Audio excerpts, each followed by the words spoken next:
Check mic. All right. And good evening, ladies and gentlemen. Welcome to another episode of the Daily Grind. Kung saan we talk about becoming rich. Talk about how to earn, right? We talk about how to earn money technically, or what do you call this? Generally, the stock market. But there's so many opportunities out there. We don't just talk about the stock market. We even talk about forex, NFTs, cryptos. Kahit ano pang investments dyan, we will talk about it. But we are gonna be focusing on the stock market. So, magandang gabi. Magandang everyone. Please share this video. Paki-share to sa mga friends ninyo, to your relatives, to your trading groups if you have any. Kala nga, masyado malakas siguro. If you have any trading groups out there, please share this to them. Para naman po yung mga newbies doon, they will know that there's a program like this that will guide them in their stock market journey. Kasi, hopefully you will help us in our mission. Our mission is really to help newbies. Bakit? Sobrang daming nagsisimula sa stock market na Filipino, pero because they lose money, because they don't know what they're doing, or they do the wrong things, when they start, they tend to quit. And that's what we're stopping. Gabayan natin yung mga newbies so that they won't quit. Then everything will trickle down to us investors. So please share this video to everyone. Right? Yan. Update tayo. Speaking of crypto. PSEI up ngayon 0.14%. Very little lang, 9.53 points. Net foreign buying 33 million. That's not a lot. Medyo tricky yung candlestick natin, naka-sell off rin kaagad. So, it's not really that bullish. But we're expecting this, di ba? Nagka-pullback kaagad and we're expecting a downturn for the market. So, ayan. Yung topic natin ngayon is Bitcoin. BTC, USD. Dropped the past 3 days, make up 4. Today, nag-green siya. But yesterday, it broke support right there. Broke the support the previous day. Then, that was a bearish signal. Tuloy-tuloy, and now Bitcoin is on a downtrend. That's the reason why I stopped you from buying at this level right here. Diba? And Bitcoin is a major coin. Problem was, hindi natin alam kung mag-downtrend pa talaga siya magtuloy-tuloy. Hindi. For major coins out there, what you do is, you buy the supports, even if it's going down, buy some right here. Now, it's going down, then the next bottom, you just buy some more. And on the main bottom, you just buy even more. Ganun po ang strategy nyo dapat dito. Hopefully, walang na-hype sa Bitcoin on the second rally for this year. This rally right here. Hopefully, walang na-hype dyan ha. I told you before, bilhin nyo to at 30,000. If ever hindi kayo nakabili, wait, you might wanna wait for the breakout for you to win. And you should have already won. Hopefully, nakapag-take profits kaya. Congratulations sa mga pumasok kay Bitcoin noon. Yan. Request ko yan. Pwede kong mag-water. Bukal ka akong number. Alright, so let's go to the comments really quick.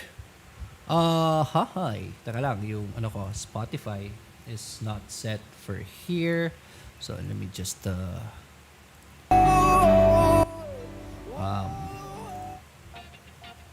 yan. Alright, here we go. Let's go to the comments. Earl John Madrid Ginto, good evening. Benedict Gabi, Sir Lord, good evening po. Kyla Manata, thank you for tagging your friend. Isidore, Rosel, Ishi Marimat, good evening. Magandang gabi. Andyan si Ishi na naman.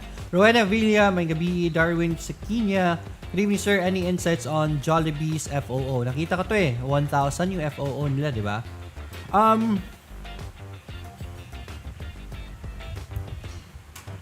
Tingnan ko nga. I'm not really fond of FOOs kasi Yung FOO ba nila? Kasi 1,000, is it? Let me see. Tawag nito, is it preferred stocks? Right? So let me just share, go sa news. Preferred share. Yeah, preferred share nga. So preferred shares, man, if you have funds right there, if you have millions sleeping, take the preferred shares. Yan yung isa sa mga pinakamagandang dividends ng bigay. Mga preferred shares. So, Jollibee, I think, is still going to be sustaining as a company. I would say it's good. If ever you can afford the FOOs for the preferred shares, why not? Right? I would say yes. Because Jollibee is a good company. Okay? So, Junggi Malda, currently studying TA of stocks of yours course, sir. Still learning pa. So much learnings. Happy to help. Marami kayong matutunan doon sa course ko, and also yung sa seminar ko. Meron kami mga technical analysis courses din sa Stocksed. Check out stocksed.com. There's a free course right there, and if you want to up your knowledge, gamitin niyo yung code na LBazaar so that you can get a discount. Okay? And also, if ever gusto niyo yung seminar ko talaga, dyan po, patreon.com, there is a way for you to access my seminar. It's a webinar, and lahat po ng tinuturo ko, it's a systematic na pagtuturo andyan sa course na yan. So check it out, patreon.com/elbazar. Anyways, let's move forward. Jocelyn Oko, good evening. Meg po, sir. Alright, let's check out Mega World. Alright, Mega World. Ito yung sinasabi ko, just buy it now, and then if ever it falls further down to the main support, keep buying it. Sobrang mura ng Meg ngayon. Bodigahin nyo lang muna to. That's the strategy for Meg at this point. Wala pa naman reversal. It's going sideways overall. So, yeah, we're at support level. So, I would say, still buy it.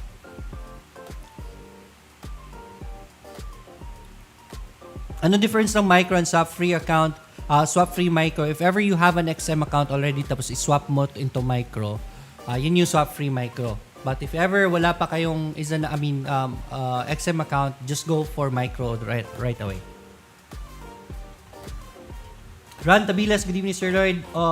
Question lang po about XM. Ayun, nabasa na natin to. Speaking of Izanagi, update tayo. For Izanagi, my public account is up already $530. That's up 4% already. Yung isang public account ko na medyo matagal na, they started from January 18. It's now up 175%, increasing every day. Congratulations sa mga pumasok kay Izanagi. Ito yung monthly analytics niya. Pinakamalaking tubo ni Izanagi was during July.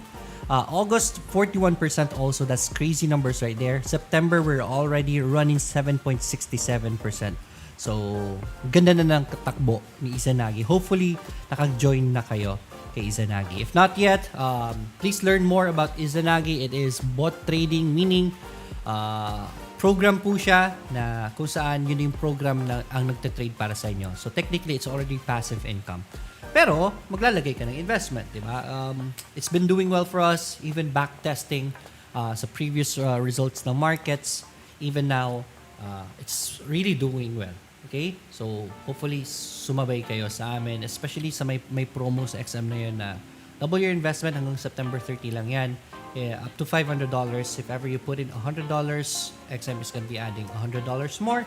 Up to $500. So, if ever you put in $500, dadagdagan ng $500 ni XM. That's $25,000 worth of buying power given to you. That's a lot. Ang laki po niyan. Huwag niyo po sasayangin yung promotion ni XM. So, hopefully, makapag-start na kayo ASAP. This is for Izanagi. Si Valkyrie din is doing well. Medyo nag-cut si Valkyrie the past few days. Let's check out Valkyrie 50. No, that's not my Valkyrie. Ito yung Valkyrie ko. This is the one. Si Valkyrie, I am at 4% also. Yung account na ito, July, August, September. 3 months po, 4%. Medyo nag-drop siya the other day from 10% to 3%. 4% even. So, but then again, for long term, okay pa rin yung 4% na growth for an account kaysa sa bangko niyo ilagay, di ba? Valkyrie is much more conservative na trading na bot. Izanagi is much more aggressive. Nakita nyo, ang laki ng kinikita ni Izanagi. Yeah, but mas high risk naman to. 42% drawdown. That's a lot of drawdown right there. So, hopefully, mag-research muna kayo. There's a video about Izanagi and Valkyrie and dyan sa video description. Watch it first before you really want to register for joining. And dyan rin po yung registration link. Anyways, let's move forward. Mega World, we're done with Mega World already. SMPH. This is from Juneth Francisco. Alright, let's check out SMPH. SMPH. Alright, SMPH, there's a massive support right here in this area. So, abangan natin sa support. Actually, pwede na itong bodyguard. Ang problema naman natin dito is hindi naman natin alam kung magsusupport pa talaga to. Baka umakyat na umarangkada. So, might as well just buy some right now. Konti lang sa buong budget ninyo. Then you just buy more on this major support right here, which is at 31 pesos for SMPH. Very good company right here. That's for SMPH. Hi, good evening, sir. APL po, lift na daw bukas ang suspension. That's good to know. APL though is on a downtrend, so I would not be trading this for now. Yeah, still on a downtrend. It broke support. We don't have any signals for it right now, so I will stay away from it. Rowena Villa, CLI poser. Let's check out CLI.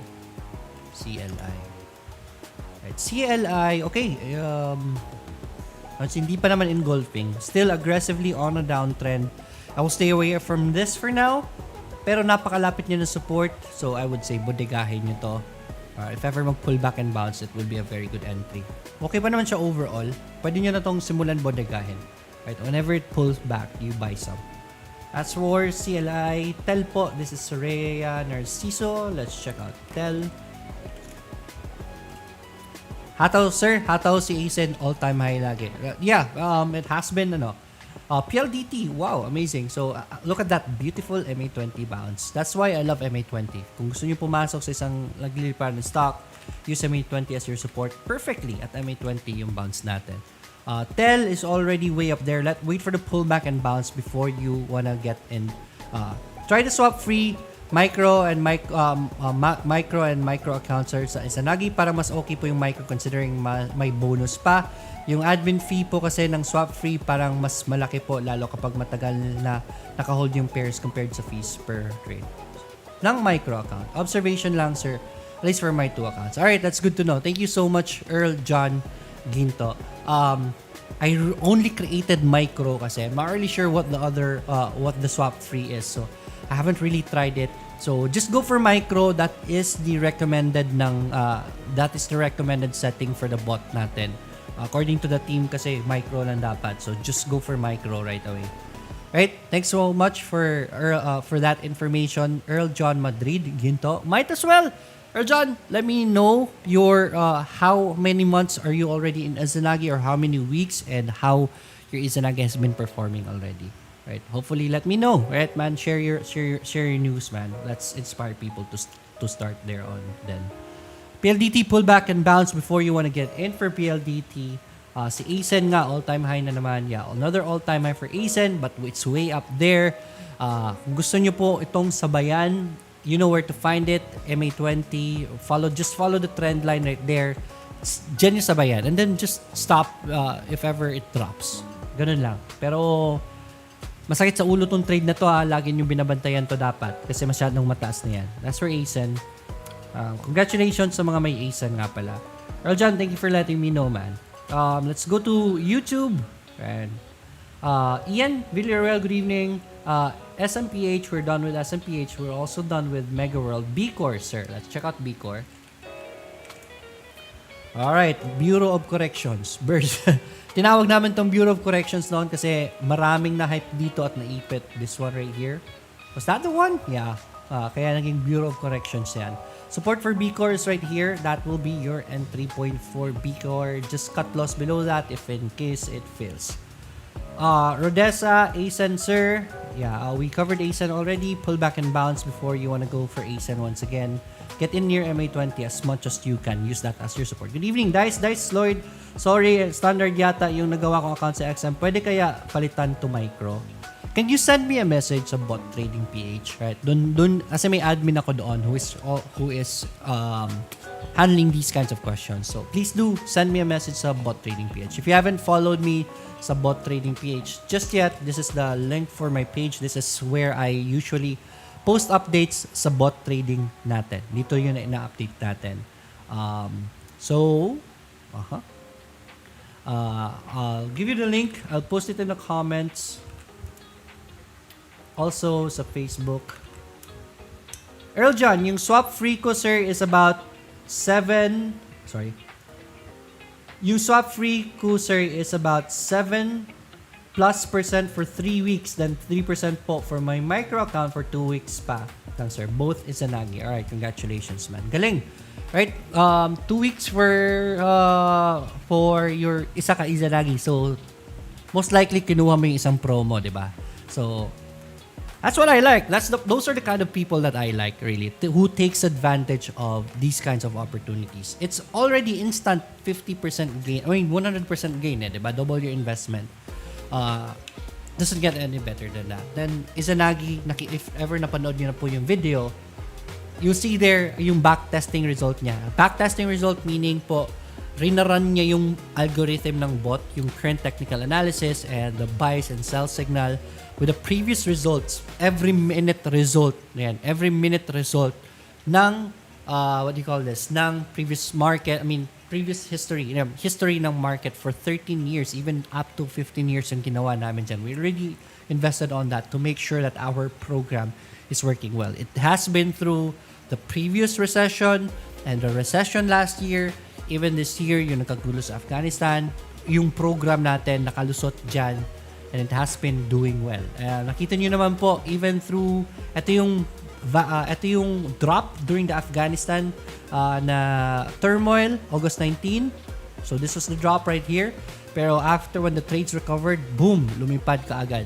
So it has been doing well still, even if nagkakaroon ng gulo sa buong mundo. And it has been doing well. So Izanagi, even during the pandemic, ang ganda ng takbo ni Izanagi with the backtesting. So please check it out, yung video na nasa video description. And then if ever gusto niyo po sumali, andyan po yung registration. Again, XM has double your investment promo. Hopefully you take advantage of it. Let's go back to Reggie. Sir, good evening. Po, any insights po kay Seb, Green, and MRC? Also po kay AAL, BAC, and Xiaomi. Salamat po. Let's check out Cebu Pacific. Cebu Pacific is on a downtrend. So, I will say, ganda na ng RSI niya. Bodega mode na yan dapat. If you want to,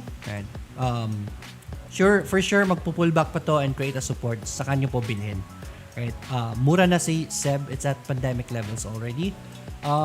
Next kay Cebu Pacific is Greenergy. Greenergy, medyo tagilid yung support niya. Let it bounce lang muna before you wanna buy that one. Major support is right here. So, bodega mode whenever it goes green. That's for green. MRC. Basahin natin sa MRC. Right. So, MRC naman, good support bounce right there. I would say that's a buy right there. Then, use this major support right here. Cut loss below that. That's for MRC. And then, also kay AAL, American Airlines. I have American Airlines myself. Mukhang recovery nito eh, right? It is already showing higher lows right here. So, pull back. Next bounce for American Airlines is gonna be your buy signal. Subgrade, MRC, AL, BAC, Barclay, Bank of America, Noise E. Ito. On a downtrend man. So, stay away from it for now. Major support is at this area. Abangan natin sa support nito. Xiaomi. Ano ba yung code ni Xiaomi? I'm not really sure with the code of Xiaomi. Please, lagay nyo lang muna yung code ng Xiaomi. Balikan natin to.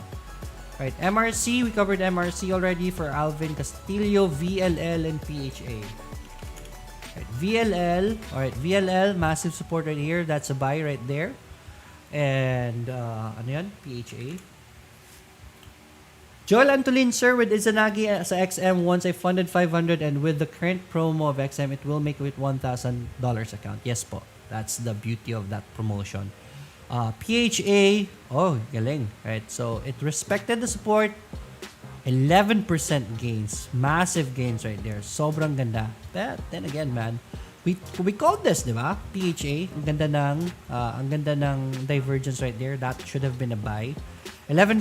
So, if ever nakasakay kayo, congratulations. If wala, pullback and bounce will be your best entry point for PHA na muna. Abangan nyo lang po yung pullback and then bounce for PHA. Next is VUL. This is from Eric.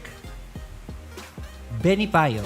Alright, Vulcan, medyo downtrend pa after breaking the support right here. We're still not seeing any reversals, so stay away from it for now. You don't really have to go aggressive. Anong recommend niyo po, sir, sa preferred share ng JFC? That's good. If ever kaya niyo bumili ng preferred share ng Jollibee, I would say yes, buy it. Darwin Nodo, good evening, Sir Lloyd. Pasilip po lang kay BHI. Let's check it out, BHI.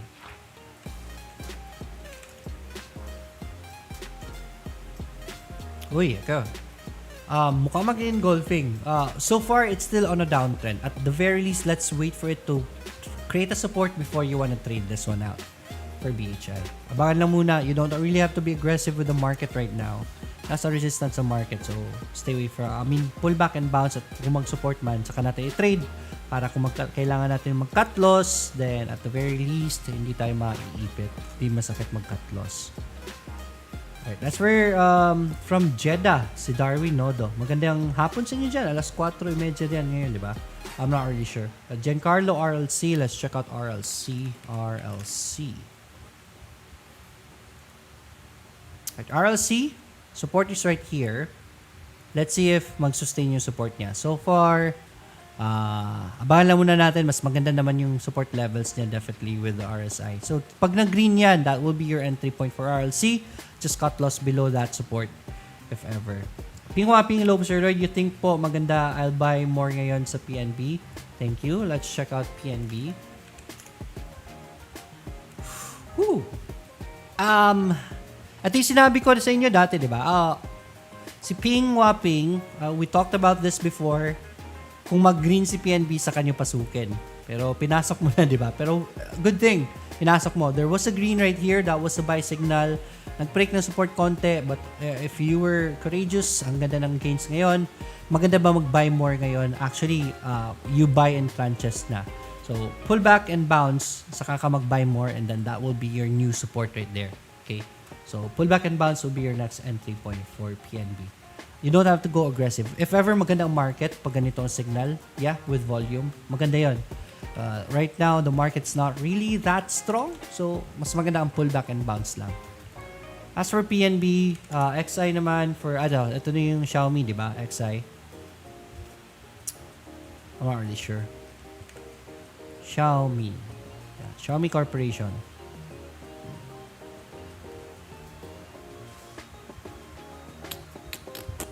Ay, lumabas, pre. Andrew Caracas. Daniel Sierra, good evening, Sir Lloyd. Tanong ko lang po, ADSK and FPRR. Fiverr to, di ba? FPRR. Love this, do you know this company? If not yet, check out Fiverr.com. Marami ko mga projects dati for video editing, etc. If ever, dito sa Cebu, kung DJ ang kukunin mo na pang voice over, it can cost you from around 8,000 to 12,000 pesos. You can get it for $5, $10, and $20 lang sa Fiverr. So, sobrang ganda ng Fiverr na yan. Kung gusto niyo magpagawa ng logo, meron dyan, sobrang mura magpagawa ng logo. Fiverr.com, hopefully, yan yung, isa yun sa mga life hacks talaga. So, check out Fiverr.com. Fiverr is on an uptrend right here, man. You know where to find it. Plot the trend line lang or use the MA20 as your support. Those will be your entry points. Congratulations sa Fiverr. ADSK. Autodesk. Right. Downtrend si Autodesk, but there's support. Nag-perform na siya ng reverse head and shoulder signal. I would say yes, man. Napula siya the other night. If this goes green today, then that's a buy right there for Autodesk. Good find. SLP USDT, may hope pa ba? The only hope for SLP USDT, alright, this is beyond technical analysis kasi. Sobra yung drop ni SLP. At least umakyat siya ngayon. Magkano na ba siya ngayon? SLP to PHP 3.05 3.06 even. So, ang problema ko kay technical analysis, if ever this is just the SLP today, okay na sana di ba? Napakamura niya na, historically speaking. The problem here really for SLP is yung Axie, how the game is programmed to provide SLP or to create SLP for people to earn. It is a lot. Sobra. Right? Sobra. Okay na sana yun. Habang you're enjoying, you gain a little bit. Pero ayaw ni Axie ng ganyan eh. Gusto nila kumita ng malaki yung mga tao para mas maraming maglaro eh. But it's a double-edged sword. Yes, maraming maglalaro. But the more players playing it, the more SLPs generated in the market, and it is gonna flood the markets. It is flooding the market right now. That's the reason why SLP is dropping. May pag-asa pa ba? The only hope right now I would see is if Axie changes its system. Baka may meron silang gawin na mas maganda or more ways for people to burn SLP para mas kumonte, mas malakas yung consumption ng SLP instead of the generation of SLP. Okay? So yun yung pag-asa ng SLP lang talaga for me. Right? AJ, good PM sir. Pasili po Apple, Tesla, LC Neo, international market, medyo pullbacks pa. So it's still on a downtrend. Stay away from it for now. Elcid. Ito, maganda. Lucid Group, pullback and bounce. Use Fibonacci retracement dito para malaman nyo po kung saan pupulutin. If you haven't, ayokong i-spoon feed ang Fibonacci. Please learn how to plot Fibonacci so that you'll know where to catch this one. Sir, ano po suggestion nyo? Bot or copy trade to your eToro? Ang bagal, mas mabilis pa yung bot kaysa sa copy trade actually. So, biruin nyo for this year. Right? I started with this account January 18. It has already given me 175% gains si Izanagi in just 9 months. Mas mabilis po kay what do you call this? Kay Izanagi. So if we're talking about gains, mas maganda si Izanagi. But if we're talking about risk management, okay naman ang risk management ni Izanagi. 42 to 175, that's 1:4 risk to reward ratio. But the question is, kaya nyo ba mawala ng 42% yung pera na yan? If ever hindi, lagay nyo po sa copy trading yung pera ninyo kasi it's in stocks, mas lesser yung risk, mas controllable yung volatility. The problem is, with lesser risk, mas lesser rin yung reward. So it's up to you. Anong purpose nyo talaga? Right? So, I cannot really say ano mas maganda. Kasi may perspective eh. If you're looking for a lesser risk na okay naman yung returns, I would say stock market, copy trading. But if ever, kung on the perspective na kitaan, so far mas maganda ang Izanagi and even Valkyrie. Right? So yeah. Alvin Castillo, Fruit sir, can it bounce MA20? I don't know for sure, right? What you do, ganito guys, wag niyong pangungunahan ng market. Let it do its thing first, right? Let it bounce at MA20 before you react. Wag niyong pangungunahan. So, Fruit, nag-break na pala siya ng MA20. Ito na, nag-bounce siya sa MA20, pero hindi nag-sustain talaga. Why? The market's not that strong. Kaya napakaliit lang ng gains talaga. So, it's now showing us hindi naman sa lower low, but abangan na lang natin ito muna sa baba. The signals are not clear. I don't like to trade that one pag ganyan ang signals natin. Marlo Rubio, good evening Sir Lloyd. Good evening din po. Let's go to YouTube. Guys, Sir Lloyd, ABBV, pa-check po. Thank you. Let's check out ABBV.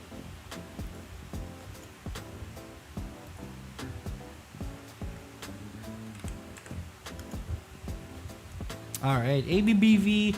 I'm not really sure what caused this downtrend, man. Hopefully, it's just market sentiments. Kung market sentiments lang naman, napakagandang support na yan. Divergence is also present in this support. I would say yes, that's a bias. As long as this company is doing well. So please do your part. I-research nyo lang muna ano nangyari dito, ba't bumagsak. Wala namang bad news and the company is still doing well. It's just that market sentiments, ang reason bakit bumagsak siya. So, that should be okay. Wala yung chart ko.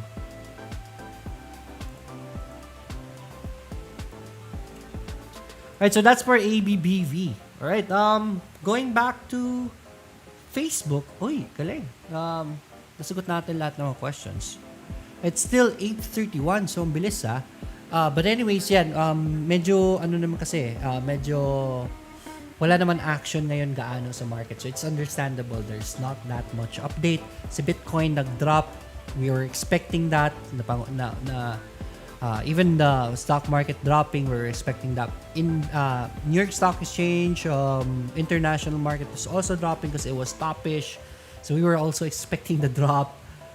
SLP, AXI, we predicted the drop from the highest point down to this current level. But so far, the market has been predictable. And that's good, right? Hindi naman all the time kasi merong opportunity sa market, especially sa Philippine Stock Exchange where we are not able to really short sell, di ba? So, abang-abang na lang muna tayo for now. International market naman, ang maganda talaga is the bot because it's in Forex. Forex may short selling, may long selling. Nakita nyo naman si Izanagi. Short swan niya is 66% already. Long position 1 is 67%.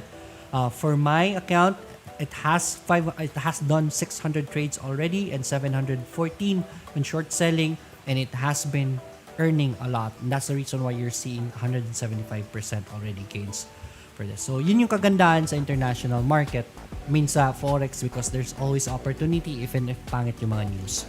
Sir, preferred shares po ba yung FOO ni JFC? Ganun po ba talaga kamahal? 1K po siya. Yes, mas mahal po ang preferred shares. Kagandahan ng preferred shares, mas malaki yung dividends sa mga preferred shares kasi malaki yung nilalagay yung pera, and also priority kayo when it comes to dividends, right? Preferred shareholders mo nang binibigyan, and then anong natira yun yung mapupunta sa common stockholders, right?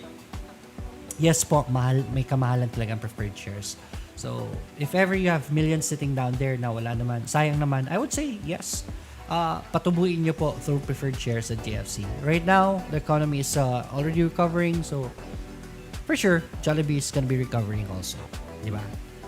Don't forget the promo of XM, double your investments. It's only up until September 30. You have 1 week left.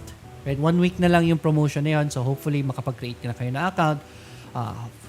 As much as possible, if ever hindi pa kayo magsa-start, kahit na hindi muna kayo mag-start sa Izanagi, gawa muna kayo ng XM and then lagyan nyo lang ng pera so that when you're ready, you've decided to start, then you can always start Izanagi anytime, diba? Kunin nyo lang yung promotion na yun. Sayang kasi, diba? That's double your investment. That's 25,000 if you put in $500. So, sobrang ganda niyan. Izanagi, bot trading, and Valkyrie, the bot tradings that we have trend follower also. Andyan po sa video description. Please watch those videos first before you want to register. I always recommend that you understand whatever it is you are investing in before you get into that investment, diba? So please watch those videos, and andun na rin po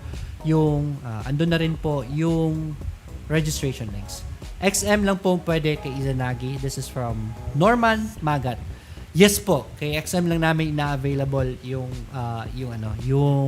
what do you call this? Izanagi. Why? To be honest with you guys, kasi the reason why kaya namin ilibre si XM is si Izanagi is because of XM's referral. So may partnership kami na XM, and then at the very least, malilibre namin yung Izanagi through XM. Kung ibang brokers, wala kami affiliation sa ibang brokers eh. So, kay XM lang talaga. And, anyways, yun. Don't worry about that. Okay lang naman si XM. Okay naman si XM as a broker. That's it for me this evening. I'll see you again tomorrow. Right? Tomorrow is gonna be Thursday. Tingnan natin if there's gonna be action in the market. If wala, mag-charting tayo, di ba? If baka may mahanap tayo ng mga magandang position, post it in the comments lang bukas. I'll see you tomorrow. Enjoy the rest of the evening, and most importantly, please stay safe. As always, let's go rich together. Bye, everyone.